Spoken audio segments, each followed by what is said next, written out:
প্রিয় দর্শক শ্রোতা ভাই বোন, আজ আমরা কথা বলবো, যদি কেউ ঋণ করে ধার করে কোরবানি করেন তাহলে সে কোরবানি বিশুদ্ধ হবে কিনা এই বিষয়ে, এবং আগে থেকে কেউ ঋণগ্রস্ত রয়েছেন, সে ঋণগ্রস্ত ব্যক্তির কোরবানি করলে সেটি ইসলাম শরিয়া দৃষ্টিকোণ থেকে গ্রহণযোগ্য হবে কিনা বা ইসলাম শরিয়া এটাকে কীভাবে দেখে এই বিষয়ে। এ দুটি মাসআলার প্রথমটির উত্তর হলো, কেউ চাইলে ধার করে ঋণ করে কোরবানি করতে পারেন যদি তিনি পরবর্তীতে এই ঋণ পরিশোধ করার সদুদ্দেশ্য তার থাকে, ব্যবস্থা তার থাকে, তাহলে তিনি ঋণ করে কোরবানি করতে পারেন। জাগতিক যে কোনো কাজ যেরকম আমরা ঋণ করে লোন করে করতে পারি, রাসূল করিম সাল্লাল্লাহু আলাইহি ওয়াসাল্লামের জীবনেও তিনি লোন করেছেন, ঋণ করেছেন, সাহাবা ইকরাম অনেকে লোন করেছেন।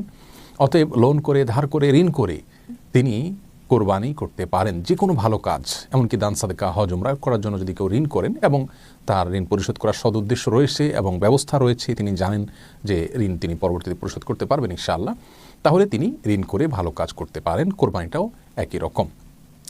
তবে ঋণ করে কোরবানি করা তার জন্য জরুরি নয়, আবশ্যক নয়। কারো যদি কোরবানি করার মতো সামর্থ্য না থাকে তাহলে ঋণ করে ইসলামী শরিয়া তাকে কোরবানি করতে বাধ্য করে না। আর দ্বিতীয় মাসআলার উত্তর হলো, ঋণগ্রস্ত ব্যক্তি যদি কোরবানি না করে ঋণ পরিশোধ করলে তার ঋণ কমে, অর্থাৎ ঋণ পরিশোধ করার বিষয়টিকে তিনি যদি অগ্রাধিকার দেন তাহলে সেটি তার জন্য উত্তম হবে, এ বিষয়ে কারোর কোনো দ্বিমত নেই।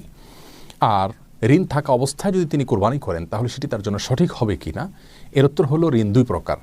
কিছু ঋণ আছে যেগুলো দাইনে মুআজ্জাল বলা হয় ইসলামী শরিয়ার পরিভাষাতে, ফিকহের পরিভাষায়, অর্থাৎ যে ঋণটি খুব দ্রুত পরিশোধ করার জন্য প্রেশার রয়েছে বা প্রাপকের দাবি রয়েছে, সেক্ষেত্রে এ ধরনের ঋণকে খুব দ্রুত শোধ করার স্বার্থে কোরবানি না করে ঋণ পরিশোধ করতে হবে। আর যদি দাইনে মুআজ্জাল হয় তাহলে সেক্ষেত্রে সেই ঋণ থাকা অবস্থায় কোরবানি করা যেতে পারে। যেমন একজন ব্যক্তি তার স্ত্রীর কাছে মহারানা আর ঋণ রয়েছে, মহারানার পাওনা রয়েছে, আরও এরকম অনেক সিস্টেমিক্যাল ঋণ থাকতে পারে যে ঋণগুলো তিনি হয়তো ধারাবাহিকভাবে কিস্তিতে শোধ করছেন অথবা নিয়মিত শোধ করে যাচ্ছেন একটি সিস্টেমের মধ্যে, তাহলে সেক্ষেত্রে সেই ঋণ থাকা অবস্থায় তিনি কোরবানি করতে পারেন, কোনো অসুবিধা নেই। তাহলে যদি এমন হয় যে প্রাপকের প্রেশার আছে, চাওয়া আছে, দাবি আছে, বা তার থেকে আমার সময় নেওয়া নেই, বা সেই দাইনটা ফিকহের পরিভাষায় দাইনে মুআজ্জালের সংজ্ঞায় পড়ে, তাহলে সেক্ষেত্রে সেরকম ঋণ রেখে ঋণ পরিশোধ না করে কোরবানি করা জায়েজ নাই। আমাদের সমাজে অনেক ব্যক্তি আছেন যারা অধীনস্থ কর্মকর্তা, কর্মচারী এবং কি কাজের লোক, এবং অনেক মানুষ আছেন যাদের পাওনাকে আটকে রেখে তারা বড় বড় গরু কোরবানি করেন। ইসলাম শরিয়া দৃষ্টিকোণ থেকে এটি জঘন্য অপরাধ। এটি তো সওয়াবের কোনো মাধ্যম হবেই না, কারণ হবেই না, বরং অন্যের হক না দিয়ে কোরবানি করলে তাতে আল্লাহ সুবহানাহু ওয়া তাআলা মোটেও সন্তুষ্ট হবেন না।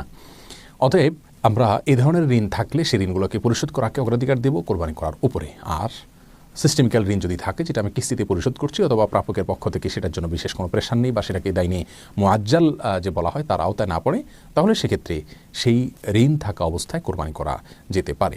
আল্লাহ সুবহানাহু ওয়া তাআলা আমাদের সকলকে সঠিক পদ্ধতিতে কোরবানি করার তৌফিক দান।